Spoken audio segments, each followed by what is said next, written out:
At the time of the plague in Milan in 1630, the people in their distress listened with avidity to the predictions of astrologers and other impostors.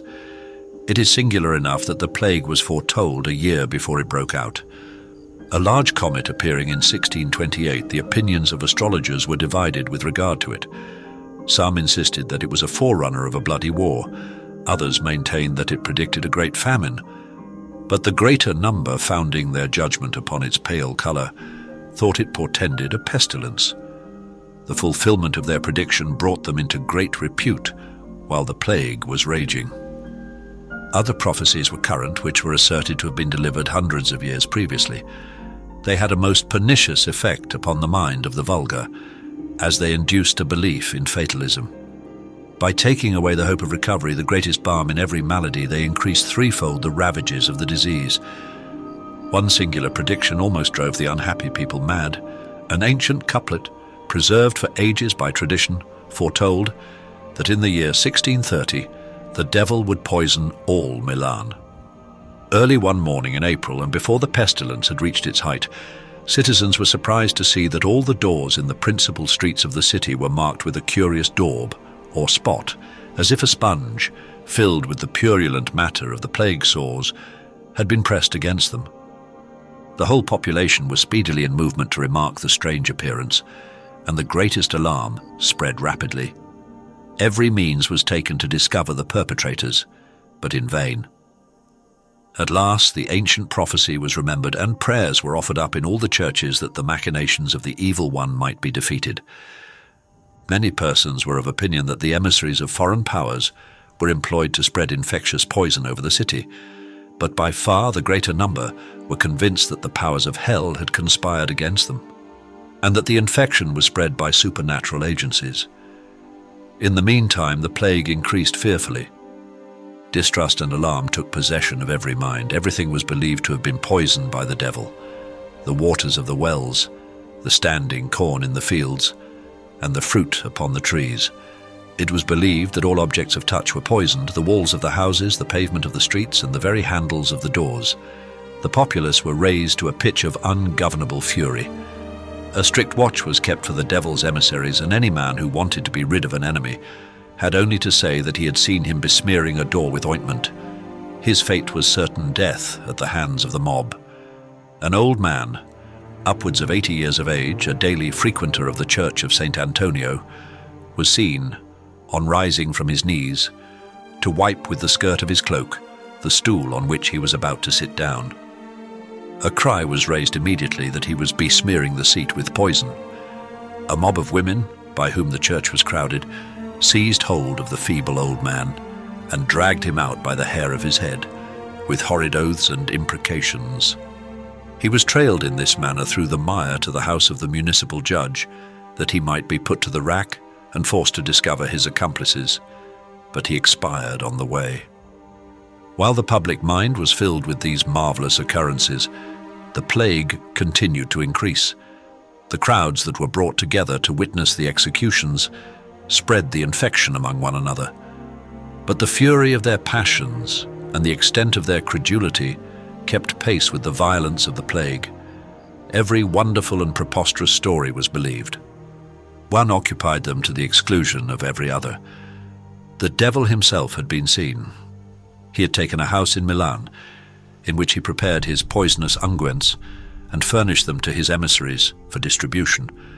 One man had brooded over such tales till he became firmly convinced that the wild flights of his own fancy were realities. He stationed himself in the marketplace of Milan and related the following story to the crowds that gathered round him. He was standing, he said, at the door of the cathedral late in the evening, and when there was nobody nigh, he saw a dark-coloured chariot drawn by 6 milk-white horses stop close beside him. The chariot was followed by a numerous train of domestics in dark liveries, mounted on dark-coloured steeds. In the chariot there sat a tall stranger of a majestic aspect. His long black hair floated in the wind, fire flashed from his large black eyes, and a curl of ineffable scorn dwelt upon his lips.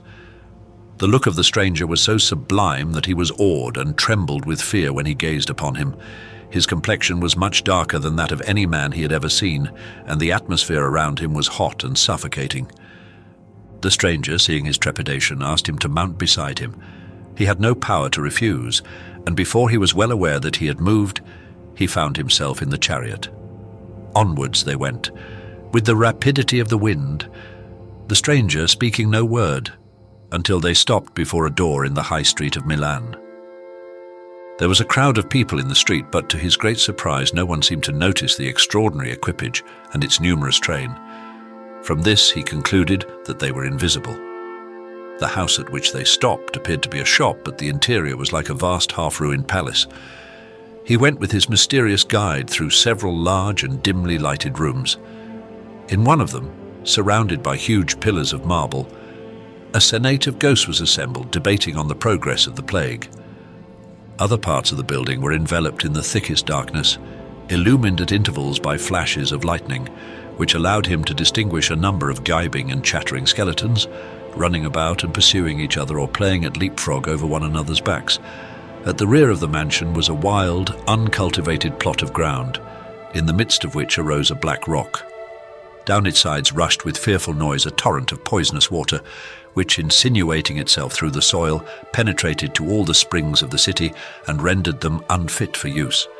After he had been shown all this, the stranger led him into another large chamber filled with gold and precious stones, all of which he offered him if he would kneel down and worship him, and consent to smear the doors and houses of Milan with a pestiferous salve which he held out to him. He now knew him to be the devil, and in that moment of temptation, prayed to God to give him strength to resist. His prayer was heard, and he refused the bribe. The stranger scowled horribly upon him. A loud clap of thunder burst over his head. The vivid lightning flashed in his eyes, and the next moment he found himself standing alone at the porch of the cathedral. He repeated this strange tale day after day without any variation, and all the populace were firm believers in its truth. Repeated search was made to discover the mysterious house, but all in vain. The man pointed out several as resembling it, which were searched by the police, but the demon of the pestilence was not to be found, nor the hall of ghosts, nor the poisonous fountain. But the minds of the people were so impressed with the idea that scores of witnesses, half crazed by disease, came forward to swear that they also had seen the diabolical stranger, and had heard his chariot drawn by the milk-white steeds rumbling over the streets at midnight with a sound louder than thunder. The number of persons who confess that they were employed by the devil to distribute poison is almost incredible. An epidemic frenzy was abroad, which seemed to be as contagious as the plague. Imagination was as disordered as the body, and day after day persons came voluntarily forward to accuse themselves. They generally had the marks of disease upon them, and some died in the act of confession.